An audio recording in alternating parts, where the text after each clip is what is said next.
Welcome to the Anatomy of a Campaign. In this declassified operational briefing, we examine General Sherman's pivotal march through the Carolinas from January to April 1865.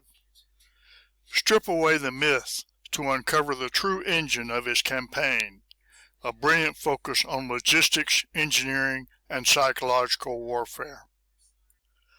This was Sherman's grand strategy, a devastating two-front operational squeeze. In late 1864, Sherman rejected a sea voyage, choosing instead to march 60,000 men overland.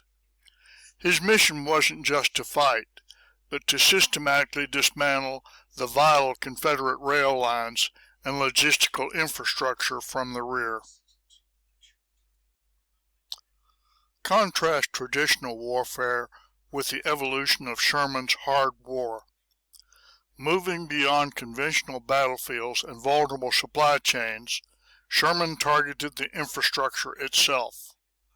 By foraging off the land and delivering calculated blow after blow, he systematically shattered both the landscape and the Confederacy's psychological will to resist. There was a stark contrast in opposing forces. The Union fields 60,000 highly synchronized, high-morale veterans eager for vengeance. They face a fragmented Confederate force of just 20,000, plagued by disjointed command, severe supply shortages, and mass desertions under General Johnston. Sherman implemented a master deception. By advancing in two wings across a 60-mile front, Sherman feinted towards Augusta and Charleston. This maneuver forced Confederate commanders to divide their forces, successfully masking his true objective, the logistical hub of Goldsboro, North Carolina. What was the engine of success? Mastering swamp logistics.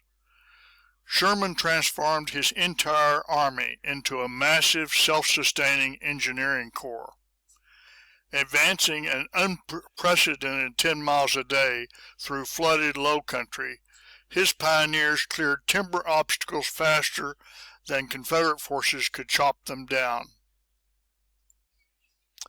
How did Sherman create a cycle of a self-sustaining army? By foraging, clearing obstacles, and laying multi-layered corduroy roads over deep mud. Infantry and engineers constructed vital infrastructure. This relentless loop allowed heavy wagons and artillery to advance securely over flooded swamps. Sherman's army also created a causal loop of psychological warfare. Relentless infrastructure destruction exposed the Confederate government's utter impetus to stop the invasion. This prompted panic letters from the home front, triggering massive army desertions that fueled a vicious, self-reinforcing cycle of vulnerability and individual ruin.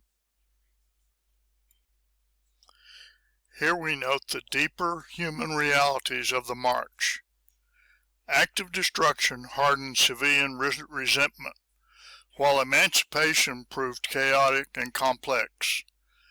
Yet Confederate nationalism endured, anchored to Robert E. Lee, until the final surrender at Appomattox shattered the Southern will. The trap is set. In mid-March 1865, General Hardee deployed a defense in depth at Averasboro to delay the Union advance. Meanwhile, misled by flawed maps showing a 12-mile gap between Sherman's wings, General Johnston concentrated his forces at Bentonville to crush the isolated Union left wing. Here are the tactical milestones of the Battle of Bentonville. Following an initial Confederate rout, Morgan's entrenched division fiercely holds its ground against surrounding assaults. By the third day, General Mower executed a devastating flanking maneuver, nearly trapping Johnston's entire army. The outcome was an operational inevitability. Bentonville was merely a desperate grasp in an already decided campaign. Sherman triumphed not through combat, but through sheer operational velocity. Driven by engineering dominance and strangling logistics, the Confederate state had already ceased to function. The outcome was astoundingly sudden. Recognizing the futility of resistance, General Johnston surrendered over 89,000 troops at Bennett Place. This campaign remains a masterclass in modern operational art, proving that mastering infrastructure, logistics, and psychology can dismantle an enemy's capacity for war before the final shot is fired.